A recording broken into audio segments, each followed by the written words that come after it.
Okay, welcome. Hello, everyone. My name is Jennifer Reed, and I'm the director of Bridgewater State University Senior College. Welcome to our fall 2021 information session. I'm so glad to have you all here. Looks like we have about 26 people here in the meeting today. So we will get started because I want to make sure I'm mindful of your time and that we will end around 7 o'clock. So I want to introduce, I have my colleague here, Robin Ryan. She's the Assistant Director of Admissions for the College of Continuing Studies, and she's helping me on like a very last minute basis. So big shout out and thanks to Robin for helping me. So she's just admitting people and helping with the chat as needed. So just a couple logistical reminders, if everyone could stay on mute, that would be really helpful unless you have a question. And if you have a question, of course, then you could unmute yourself to ask the question. The format for our event tonight is for me to give a brief introduction on the senior college, what it is, how it works, how much it costs, that sort of thing. And then really the bulk of our session tonight will be spent with our instructors. And we have 6 instructors. And so they'll have about 5 minutes each to introduce themselves, let you know who they are, and also to share a little bit about what you can hope to, or what you might expect to learn in their course. So that's the prompt for the instructors. And the other thing I want to let the instructors know is that you're welcome to give your plug for your course. And then if you want to leave the Zoom, you're welcome to do that as well. But of course, you can stay for the entire duration of the meeting as well. So first things first, I'd like us to practice a little bit using the chat feature in Zoom. And so if you could write in the chat your name, where you're from, and maybe one thing that you're either reading or watching this summer that you're enjoying. And I'll say mine verbally, but everyone else can type theirs in the chat. So my name is Jennifer Reed. I live in Sandwich, Massachusetts, here on the Cape. The one book I'm reading right now I'm really liking is called Verity by Colleen Hoover.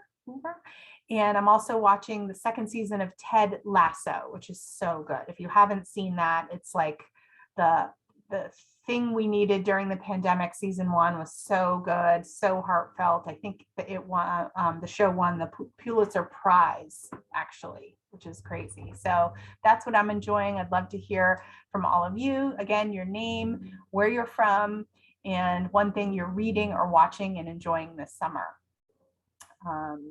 Because I like looking back on that. I often save the chat so I can see, where folks are from. One thing I do have is the closed captioning is on for this event today. And so you can see probably at the bottom of your screen, the closed captioning that I'm speaking. You can hide that if you need to. Usually there's a button where you can just hit hide subtitles. So if you want to play around with that, you're welcome to do that. Or if you like the closed captioning, then of course, leave them on. Okay, so let's get to the business. So what is senior college? The other thing I wanted to ask, is there anyone from Cohasset here? Cohasset, give a wave.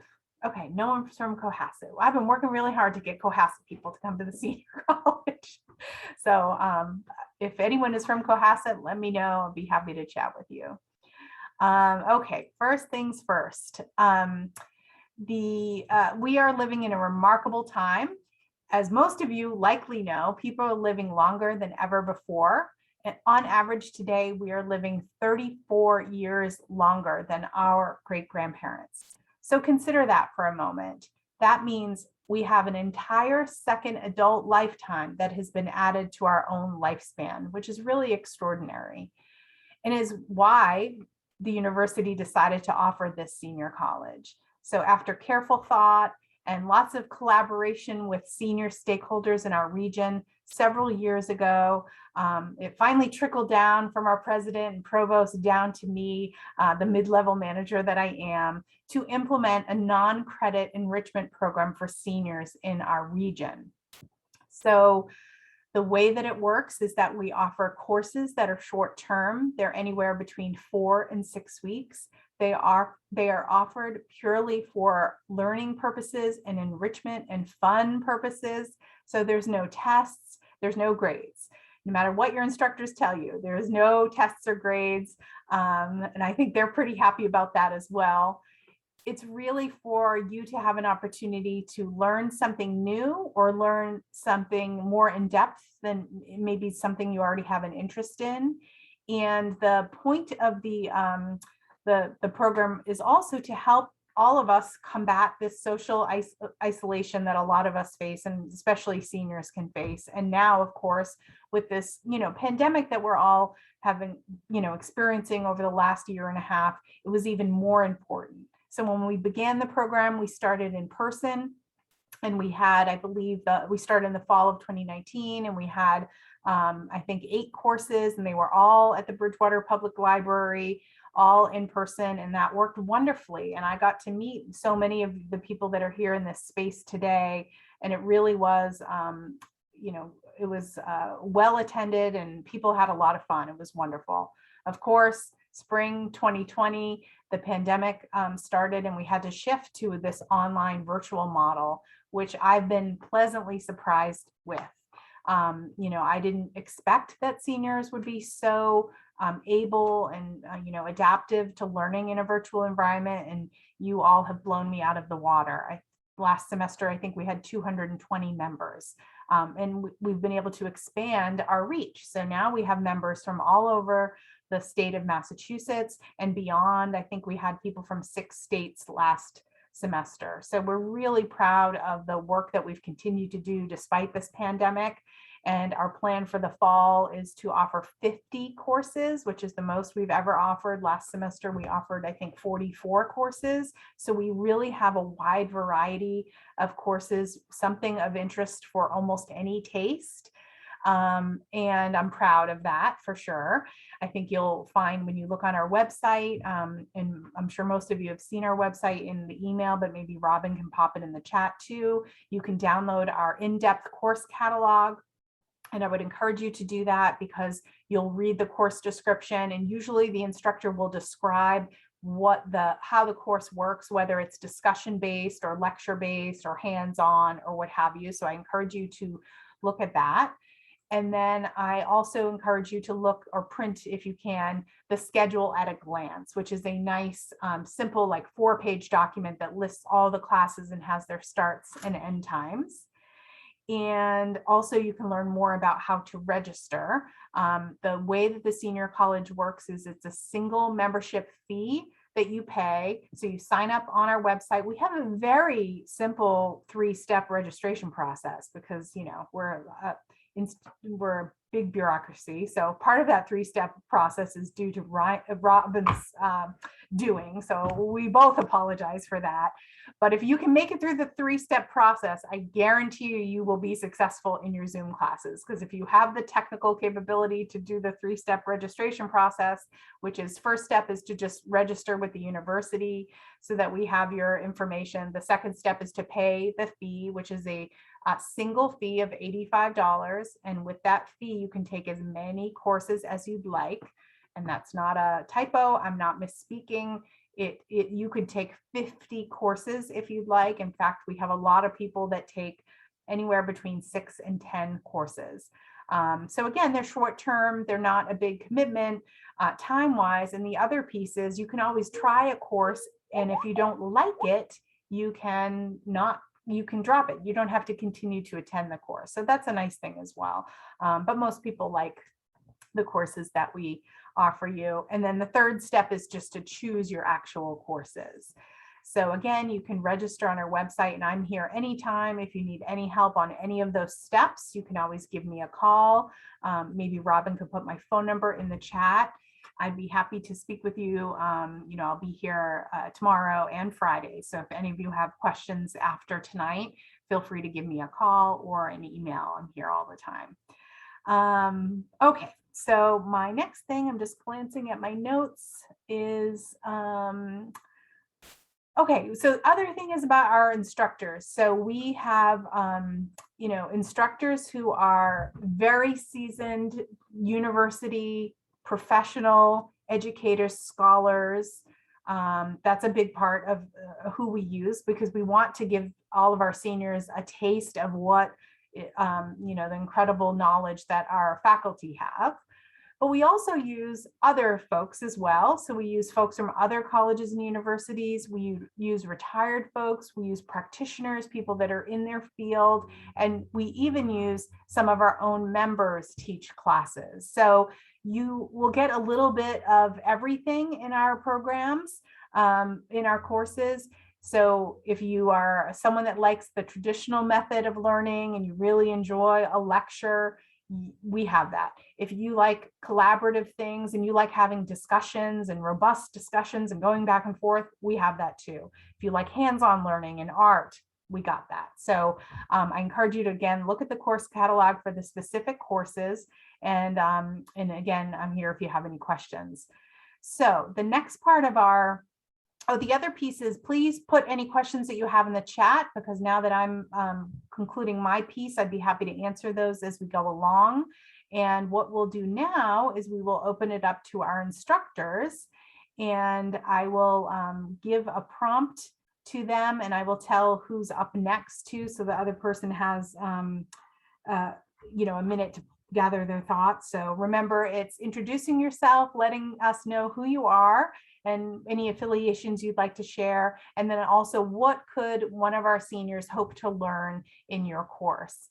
And so I'm going to start tonight with Dr. James Hayes Bohannon, and then after him, I will do Connie Hillman. Dr. Hayesbo. Okay, thank you very much. I just sent my a link to my what I call my personal portal when I found out that coffee.coffee was a domain name. I found that doctor was available, and so I snatched that up as a handier way for me to let people know how to find me. So anything that I share about when I do public presentations, I tend to put links to them on there so you can see some of the recent things I've done there. And it's just a link to all my different blogs and websites. So I'm James Hayes Bohannon.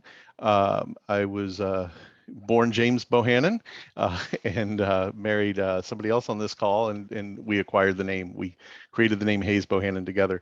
And so I arrived in Bridgewater 24 years ago this month, almost this minute.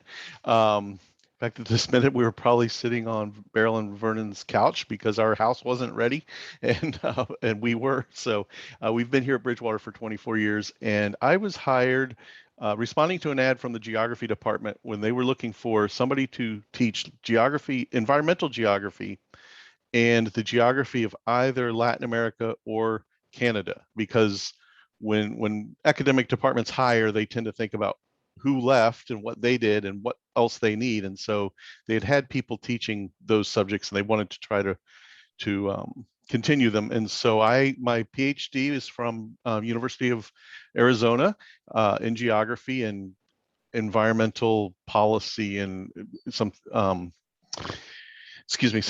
of the Amazon, basically. I did work on the Amazon, and my PhD minor is in Latin American area studies. So that's why I was pleased to come here and teach at Bridgewater. And after a few years in each of those classes, coffee began to become part of the class.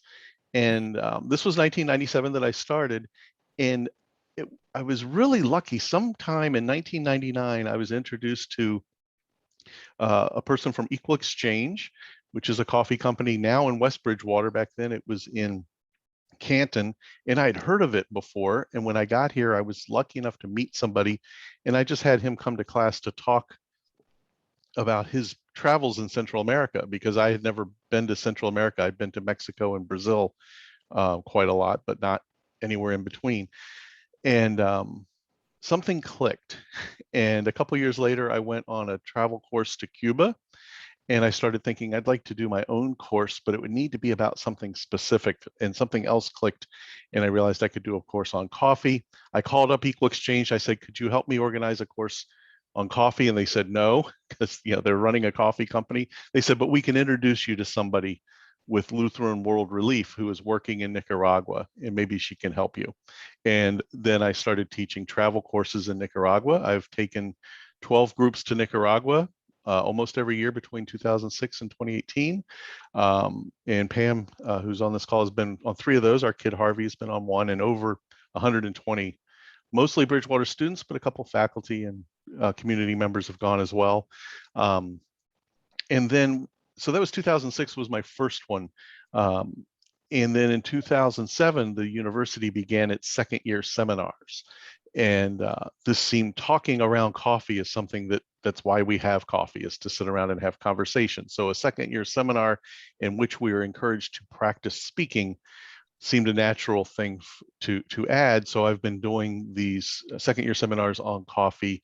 Pam helped me come up with the name Secret Life of Coffee. It's been very popular. I usually run 2 sections a year of that class, and we put on a big coffee tasting every spring, and we've had as many as 400 people show up. And throughout the semester, students go out and they visit coffee shops. They learn about the geography of local shops and about the global geography of coffee. The last 2 semesters, those tasting events have been public events online. So I've had some practice in trying to figure out how to convey something of the learning outcomes of a coffee tasting event with no physical coffee, has been through these online coffee events. And so you can find links to those on that website I sent you.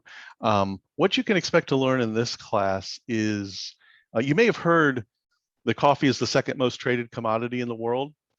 You'll learn why that's not quite true. I can tell you about the guy who actually started that rumor. He was a guest in my class once. He started that rumor. He's been trying ever since to reel it back in. It's very important, though. It's not the second most traded commodity in the world, but it's very important to millions of people.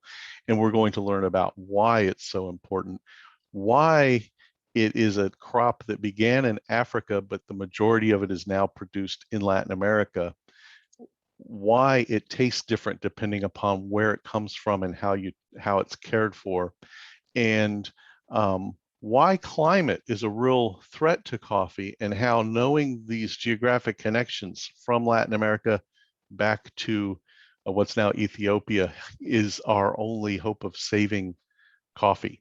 So those are some of the things that we'll be learning. I will I get a lot of questions typically about coffee, how to prepare it, how to enjoy it, and we'll spend some time with that as well. And I think that's probably, I've eaten up more than my 5 minutes. Thank you so much, James. So James's course is called Coffee World. It starts on September 8th. It's a 4-week course. It'll be on Wednesdays at 10 a.m. if you're interested. Thank you so much, James. I appreciate it. You're very welcome. Details, great. Okay, up next we have Connie Hillman, and after Connie, we'll do Jerry Rose. Okay, hello, I am Connie Hillman, and I'm sorry, I don't have any coffee tastings to offer in my class, but I am a clinical social worker and pastoral counselor, now mostly retired. I got my master's degrees in social work and pastoral ministry at BC, and have worked mostly in the psychiatric area. I worked in hospital emergency rooms, evaluating psychiatric patients that came in for emergencies, for placement in hospitals, and I did a lot of psychotherapy for a number of years. And then I decided to take an extra course to have a little side hustle in life coaching, and that opened up an amazing world to me in working with healthier people and looking at positive psychology, which is a science that began about maybe 25 years ago and started focusing on what goes right in life.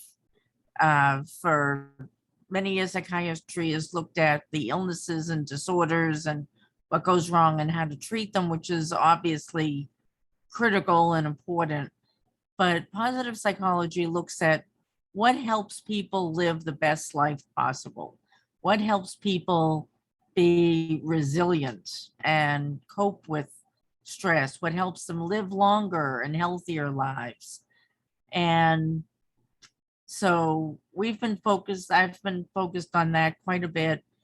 And recently actually did an in-service training for social workers on coping with the pandemic and working with their clients around the stress and anxiety around the pandemic.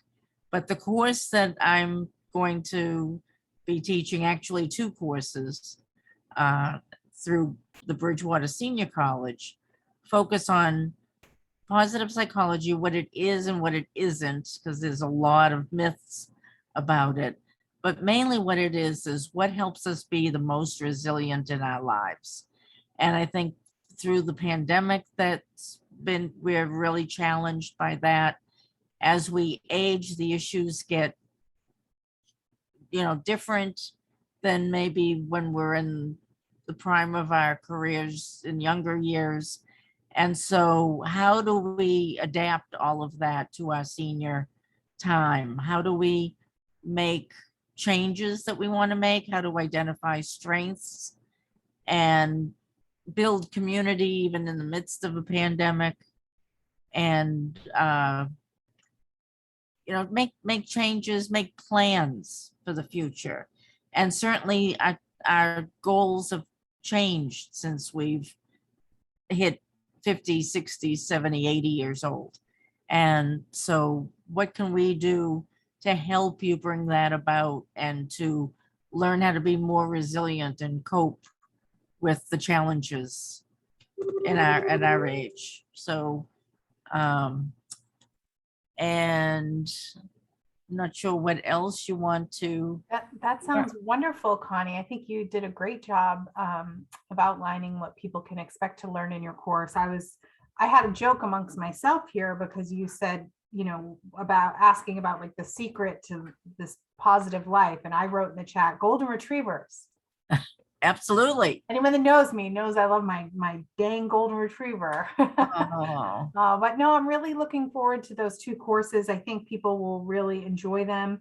So again, you are offering 2 courses. The first one is what helps us cope and thrive at any age. That's on Thursday, starts October 7th at 11 a.m. And that's a 4-week course.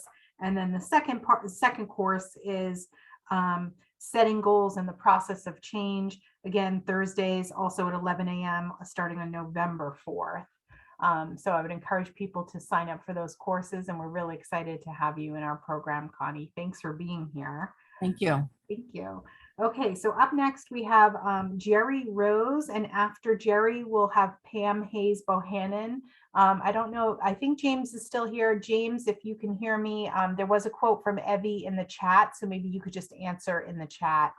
She wanted to know if you will be showing some of your PowerPoints in the course. Okay, Jerry. Well, I'll introduce myself. I'm Jerry Rose. My sister is in your audience there, Cindy Rose, and I'm a recently retired professor after teaching 43 years at the University of Arkansas. However, I am a native Bostonian. I was born in the Naval Hospital up there in the northern part of the city. I did my undergraduate work at the University of Colorado, and then I returned to Massachusetts, Amherst, for my PhD. And my entire research and teaching career is devoted to the study of skeletons and teeth. And this began in my very first year of graduate work in 1970 and continues until now. In the first part of my career, I studied excavated and analyzed skeletons on a regular basis, yearly. I ran a full-time lab at the university. I've studied Native Americans from a variety of different states, 19th century white pioneers in Texas, 19th century African Americans. And also during that time, I did forensic analyses for the Arkansas State Medical Examiner and private individuals as well. So that was the first part of my career. And in 1989, I was invited to Cairo to give a lecture on teeth and what you could learn from teeth. And I fell in love with the people and with the city, and was determined that I would spend the rest of my career going back to Egypt as often as possible.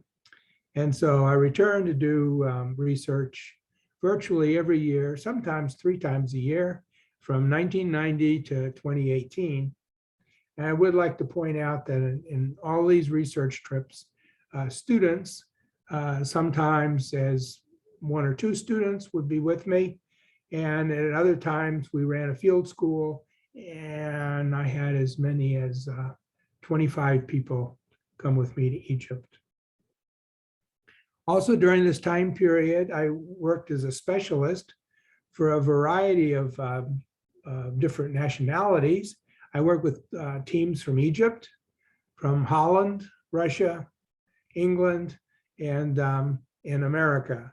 So archaeologists who excavate tombs and skeletons need to have an expert in the analysis. And that's what I did. So my specialty is the excavation and analysis of graves, skeletons, and teeth. I would like to point out here, before I go further, that my lectures are entirely visual and PowerPoint. So there will be hundreds of slides of excavations, analyses, bones, teeth, tombs, people studying the skeletons in the lab. And also I do write out my major points on the slides so that you can keep up with what I'm talking about. And the thing is, if we study people's skeletons and teeth, then we can figure out what they ate. And actually, just to give you an idea, we can now tell the diet of a infant from its teeth on a weekly basis of what proportion of different kinds of foods it was consuming. We can talk about how nutritious the diet was. We can also look at how hard people had to work, what diseases they suffered from. And over the whole thing really boils down to, is we want to determine what the quality of life was like for these people in the past. Everyone's familiar with the pyramids and golden mummies and all this kind of stuff. But the really interesting things are how the average person lived, the person who grew the crops and paid the taxes. And how well these people lived will tell us how well their societies, how well the rich and powerful took care of them. And this is a very important point. And this has been the focus of my research since 1970. So Egyptian civilization begins with people moving into the Nile Valley. Believe it or not, the desert of North Africa wasn't always desert. And there were many people, they were herding animals. But as climate changed, they moved into the Nile Valley and began forming towns, cities. And so this basic beginning point is about 3,600 BC. And so we will begin our study by looking at a commoner cemetery that had many hundreds of graves and skeletons from the site of Hierakonpolis, a very famous site that was actually considered one of the beginning points of the unification of Egypt into a single empire. So we'll begin there. And again, I'll have slides of excavations. I'll have slides of people doing the analyses. I'll have slides of the data and the actual information that you can extract from this. And then we'll look at life from the Great Pyramid Age. That's the Old Kingdom, looking at the breakup and the reformation of empire. Egypt's history is broken down into the pre-dynastic, that's what we're going to begin studying, and then we have the Old Kingdom, which is the beginning of the empire with pharaohs and pyramids and conquest of other people. And then these kingdoms collapse, and where they're called intermediate periods, where there's a whole bunch of independent rulers. And then somebody gets in there and forms it all back up together into another empire. So this comes and goes. So we'll be examining a number of small cemeteries that cover this time period and inform us as to what's going on.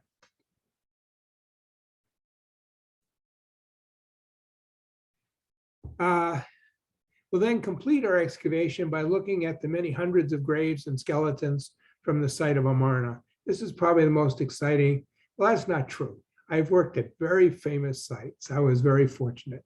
Amarna is the city of Akhenaten and Nefertiti. And Nefertiti is very famous from the bust with the blue crown on her head. And so everybody's heard of her. And Akhenaten has been heard of because he decided to worship a single god. So he's considered the first monotheist. And of course, this is the place where King Tut was born and raised. And he was the pharaoh afterwards. And of course, his was the only completely intact tomb. And so everybody's heard of King Tut. And we older people have probably all been to the exhibit, the King Tut exhibit, which has been around the United States. I saw it in Boston many years ago, and I've seen it in other cities as well. So what we're going to do is we're going to look at the quality of life of the commoners. And we're going to go through this time period, and we're going to look at how the diet varied, how nutrition varied, how hard the workloads varied, and the different kinds of diseases. They began a pandemic. I'm just mentioning this off to the side, and that basically almost wiped out the Hittite Empire in Turkey. And we have all these written records about the devastation that it caused in the Hittite Empire. So that's just a side point. But we're going to look at basically the quality of life of the average Egyptian. And I want to emphasize, I'm going to have maps, major points, graphs, and hundreds of pictures of excavations, of laboratory analyses, of the actual skeletons, and then of course, graphs and diagrams of the data we put together. And again, I'd like to emphasize that all this research was conducted in conjunction with my students who have written master's theses and PhD dissertations on these data. And in addition to getting to spend a lot of time in my beloved country of Egypt, I got to know people very well from Holland and Russia and England. So I got to spend a couple of years studying in England, which is Cambridge University, which was a very lovely opportunity. I got to visit Russia as a guest speaker, and got to visit Poland, many other places to give lectures. But so I hope this is a fun course. It's intended to be fun. It will be all PowerPoint, and I hope that Bridgewater can help me make that happen. Thank you. Oh, thank you so much, Jerry. I'm blown away by your CV and all of your professional and scholarly experiences that you've had. I know that we'll learn a lot in your course. I love, the perspective that you bring to all of us around studying the regular people in a society. It's going to be so interesting. Thank you so much for giving us that great overview. Your course is called Excavation and Interpretation of Ancient Egyptian Skeletons and Cemeteries, Dr. Jerome Rose. It starts Friday, November 5th, and it goes from 11:30 a.m. to 12:30 p.m. Okay, so up next we have Pam Hayes Bohannon, I believe I said, and then we'll do Chris Ferrara, and then we'll end with Nan Loggins, and then I'll just remind the three of you just keep it to like 3 minutes-ish. I know we're running a little short on time. I want to make sure we have time for Q&A at the end. So I'll turn it over now to Pam Hayes Bohannon. Okay, thank you. I'm a librarian at Bridgewater State University, and like James, been here for 24 years, but I've been a librarian for about 30. I have a long standing interest in book banning. So I'll give a shout out to Evie DeLutis, who enjoyed a talk I gave about banned books a few years ago and asked me to do a senior college course on it. So I've kind of expanded my my thinking here from just banned books to kind of free speech. And because when books are banned, right, what you're trying to do is limit what somebody can say and who they can say it to. So you know, I gave a course in the spring about fake news and misinformation, and this is all related to that too. So we'll begin with talking about the First Amendment and journalists, because that's really was the crux of the issues with you know, the January 6th and the Trump administration. So then from there, I'll do the second week I'll do a talk about banned books and challenged books, which are, you know, there's book banning, which is to remove a book, and challenging books, which is to say, well, I want this book to be banned, so what are you going to do about it? And how schools and libraries respond to those. And, you know, you probably heard in this spring about the Dr. Seuss books that went out of publication. There was a lot of interest in that, and librarians had good discussions amongst ourselves about what to do with those books that were already in our collection. And so we'll talk about some of that too. The third week, we'll talk about internet speech and kind of like, when is it appropriate to prevent someone from having a platform, right? Because we've seen, like, I guess it was just today or maybe yesterday, I saw Marjorie Taylor Greene that was banned from Twitter. We know Trump was. So, you know, when is it appropriate to restrict someone's platform? And is it ever appropriate? And we'll talk about that. There's, you know, certainly lots of points of views on that. And then finally, we'll wrap up with academic freedom and the cancel culture that you keep hearing about. So we'll talk about what that is, and again, whether it's okay to restrict someone's speech, and how far campuses should go to do that. So that's my piece. Pam, thank you so much. We're so glad to have you back. You're such a good person to engage with us, and I know that you're so involved in our local community that we're just thrilled to have you in this setting as well. Your course is called Free Speech, Banned Books, and Censorship, and it starts Wednesday, November 3rd. It's a 4-week course from 6 to 7 p.m. So I hope folks sign up for the course. Okay, so up next we have Chris Ferrara and then Nan Loggins. Chris. All right, let me turn that on mute. Good evening. My name is Chris Ferrara. I'm an assistant director in the housing department on campus. I've been at Bridgewater about just over 5 years, and this will be my 3rd semester in the senior college. As crazy as that, time flies. And so I've always had a real interest in teaching, and needless to say, now I ended up in higher ed for 10 years, although not as a faculty, as staff. 5 years here, 5 years elsewhere. But I am going to jump to my courses because I'm actually teaching 3 courses this semester. So 1 per month, September, October, November. In September, I'll be teaching a class on exploring leadership.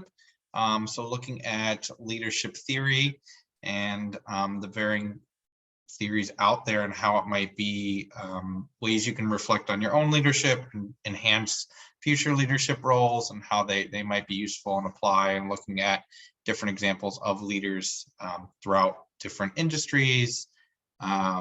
Sometimes folks always like narrow into the politics, but we don't go into the in-depth of the politics. If anything, the examples we use are chosen by the class as well, but looking at, you know, entertainment, everyday life as well.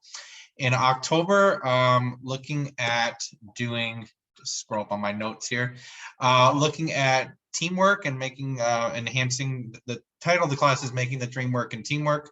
So looking at group dynamics and how groups form and how you can utilize, shared visions to enhance your team and accountability, and looking at the dynamics that go throughout the cycle of how teams form. So if you've heard of storming, forming, norming out there as well.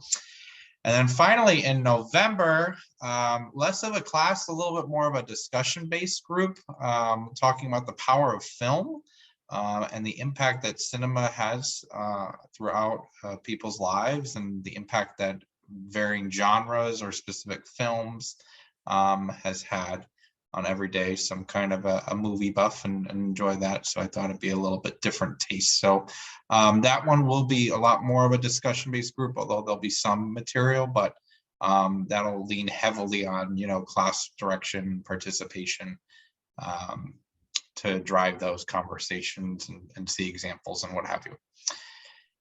I don't know if I hit 3 minutes or I did it in 2.5, but that's perfect, Chris. I'm throwing out vibes and you're catching them. I love that.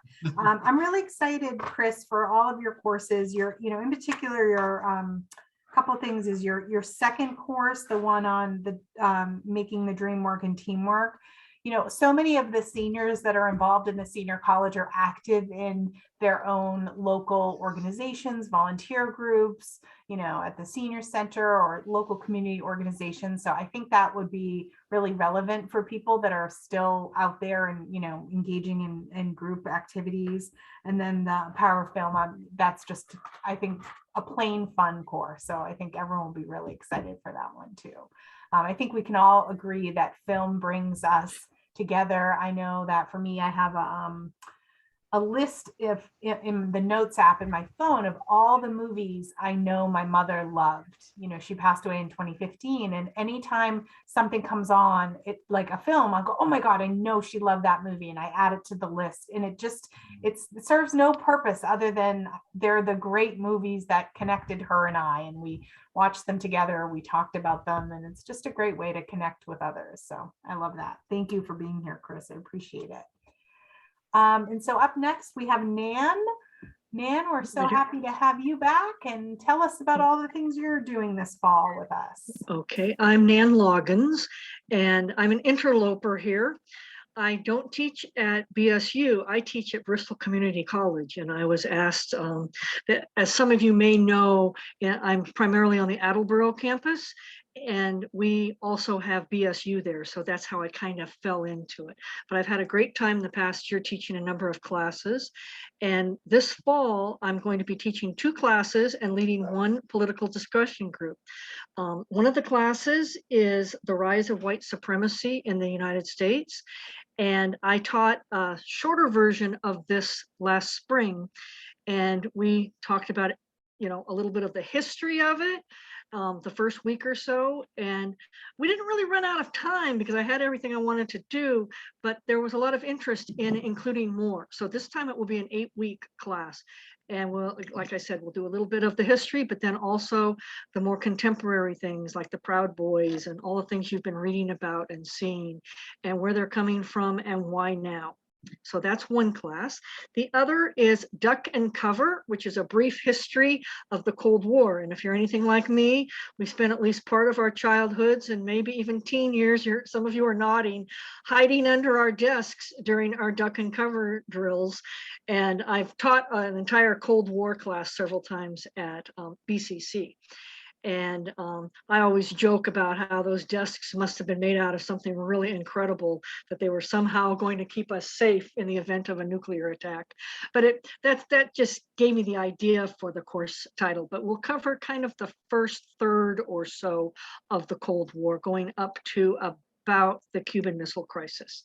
So a lot of interesting things, and probably will jog your memories. I also served in the Army for 8 years as a Cold Warrior.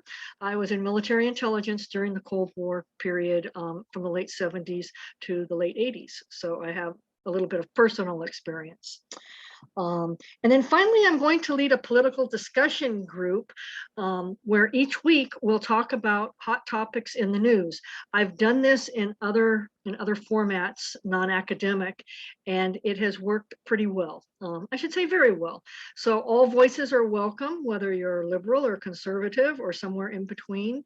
And I've moderated these types of things. So even though we may feel really strong about a particular issue, I think that kind of listening to the other side in a pleasant format works well.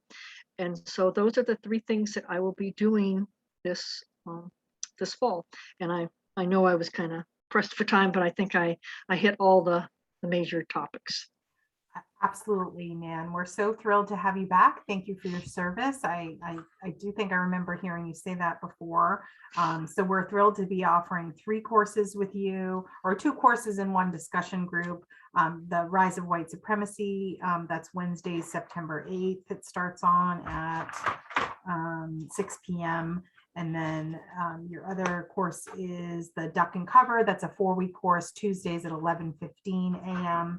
And the political discussion group is Wednesdays starting October 13th at 11:15 a.m. So we're thrilled to have you back. You're one of our most popular instructors. So thanks for agreeing to do this and being so busy with us. We really appreciate it. And, we hope to eventually be back in person in the Attleboro campus. So hopefully when we do that, we'll be able to have some in-person classes with you as well, maybe at some point. Okay, so that concludes the part of the program where our instructors were here. I'm assuming I didn't miss any instructors. And so now would be our opportunity for questions and answers. So you can unmute yourself and ask a question. You can ask a question of me or any of our instructors, or just a general question. And you're welcome to write your question in the chat as well. I'm putting myself on mute because my dog is drinking.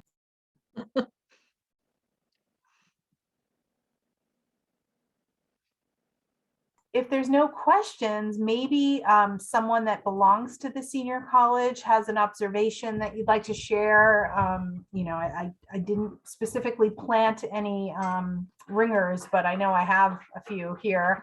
So if there's anything a current member would like to share about your experience in the senior college, please go ahead and do that too.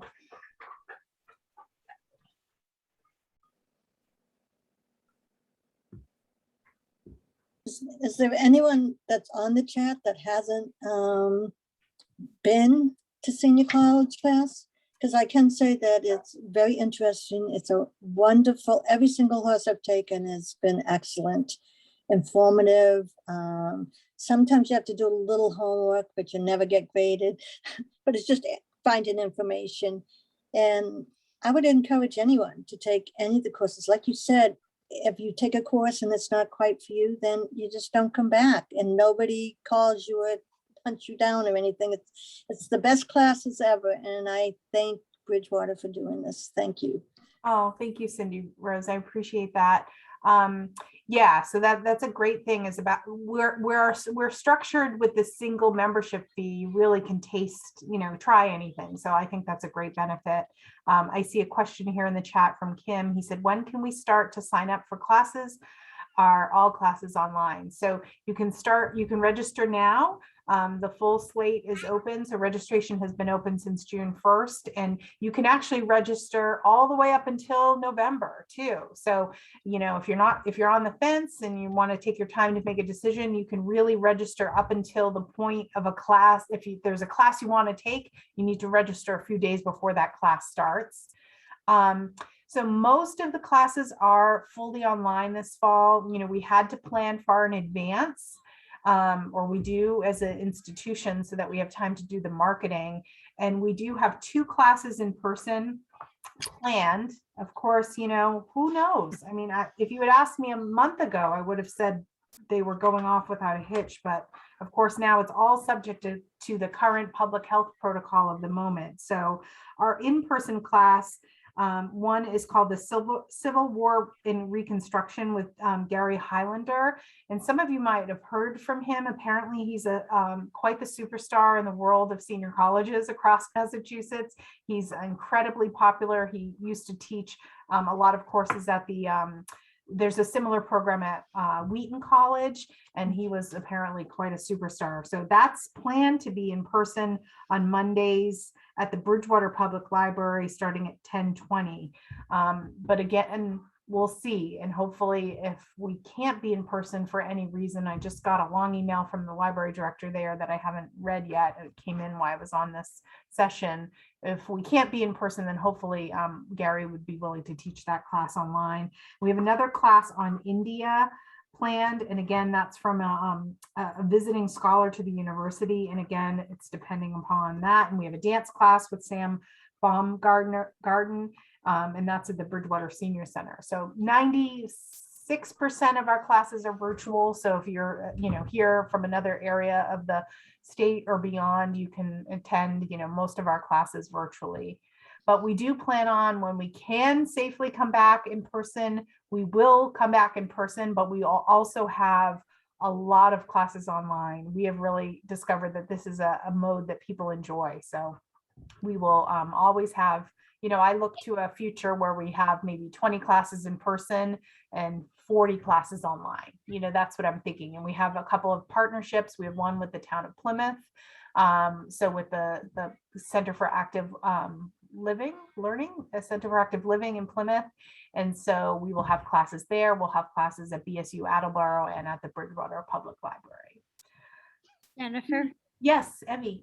I'm just assuming that, as in the past, most of these classes are recorded so that senior citizens, when they have to go to their doctor's appointments, can come back and see what they missed. Yes, I'm so glad you brought that up. I totally forgot to mention that. So if you're a busy senior, as most of our members are, we also record most courses. Of course, it's up to the instructor, so not all instructors agree to it, but I'd say probably about 80% of our instructors allow us to record their courses. And that way, if you're really into a course, and you have to miss it due to, another obligation, you can watch it at a later time. We have like a private website just for our members where they can go on and kind of choose on demand which classes they want to watch. You can also watch a class that you weren't even in, which is nice. So you can watch it at, when it makes sense for your schedule. Thank you for bringing that up, Evie. I will say that with all of the classes you offer, I could be on Zoom, on BSU, day in and day out. It's so hard to choose. And the past classes have been absolutely outstanding.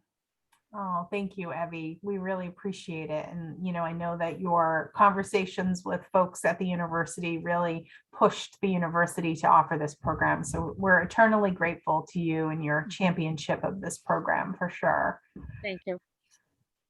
Okay. Jen, I have a quick question. Sure. Is the cost the same no matter where someone lives? So if I had like a friend in Chicago, there's no like non-resident fee or anything. Yep, the cost is the same. The other thing I'd like to mention is that we do offer scholarships, full scholarships. So if you or someone that is on a fixed income and that this program would be not fit within their budget, please just have them email me. All it takes is just an email to me, and we have scholarships that we can let people have. So if price is an issue, please know that we have a workaround for that, for sure. Yeah, I have a question about the film class that Chris Ferrara is going to be offering. Sure. Yeah, my name is Sandra Bolton, and I'm a screenwriter. And I've written a screenplay about senior citizens, for senior citizens. And I'm interested in adapting it for a live play stage production. And I didn't know if the film class would be talking about how to adapt the screenplay to the stage. And it's also could be a table read that senior citizens could do. And the title of the screenplay is We Are Not Dead Yet. And I was just wondering what type of discussion or class is Chris going to be offering? Is it going to be in person or would it be a Zoom? Thanks for the question. It would be on Zoom and virtual.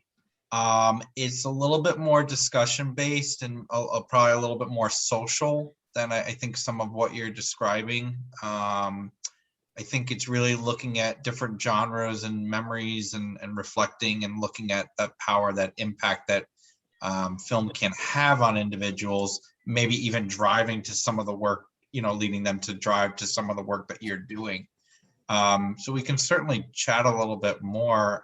There might be some place for it, but I don't know that the course is maybe as technical, if I'm following the question as well. Okay. Jennifer, this is Yeah. Connie. This is Connie. May Yes. I interject something Sure. here? Another one of the classes, I'll actually give a little boost for that one, little promo, is on the Salem witch trials and that's being given by Lynn Moulton. And she is an actress who writes plays, Sandra. Okay. So she produces plays. She has a little production company that goes out to communities and performs. But she's doing a course on the Salem witch trials. You might want to look at the program and see her listed there. But Sure. she might be someone you might want to talk to about producing plays, because she's produced a lot of plays. All right, that's great. Thank you. And Sandra, you and I can also always talk offline, if you're Yeah. interested in maybe offering a course on your, on that subject too. We could talk offline about that. It's great. Great. Thank you. Thank you. Okay, we have maybe two more minutes or so if there's any other questions from the audience. I just want to say thank you so much. You know what? One thing Penny, are you trying to talk? I see Penny's. You're still on mute. Yes. Go Okay. ahead, Penny. No, this is my first year doing the courses. And I just want to thank you for this hour. I just actually signed up for 2 more courses after hearing the descriptions here. There were 2 that I had looked at and said, well, I don't know, but you sell your courses really well. So now I signed up for 5. Let's see what happens here. So. All right, Penny, tell your family, say I'm busy September through December. You're going to have to handle dinner on your own and just leave me out of it because I'm going to be busy learning. I love that. That's awesome. Thank you. Well, welcome, Penny. We're glad to have you. Thank you. In senior college. Okay. All right. Any other final question, comment? All right. Well, I just wanted to say thank you to our current members, people that have been engaged with us over the last couple of years for coming. I really appreciate that you come to these information sessions. It warms my heart. I know that you're already a member, but you're still here to learn more about the individual courses. And to those of you that are new to senior college, if you're considering senior college, if you want to have any conversations with me offline, I'm happy to do that. We can talk on the phone or we could FaceTime via Zoom. If you're a little unsure maybe about learning on Zoom, you're here today, so half the battle is done. If you logged in and you made it to this information session, you basically can see what a class is like. And again, if you have any questions, I'm here, and I hope you all have a wonderful rest of your summer. And just one more thing before I log off, we will have one final information session that will take place on, Monday, August 23rd from 2 to 3 p.m. So it'll be a different group of instructors that will be here. So if you're already a member, you might want to still come to learn about these other courses. And then we will post this session on our website. And there's 2 previous sessions that are also posted on our website, which you can check out. We have a YouTube channel, so you can feel free to look at those. And as always, please share the word, because you know that our marketing budget is big goose egg 0. And so we really need your help getting the word out to your friends, neighbors, and family members. So thank you so much, everyone. Have a wonderful rest of your summer. Thank you. Thank you.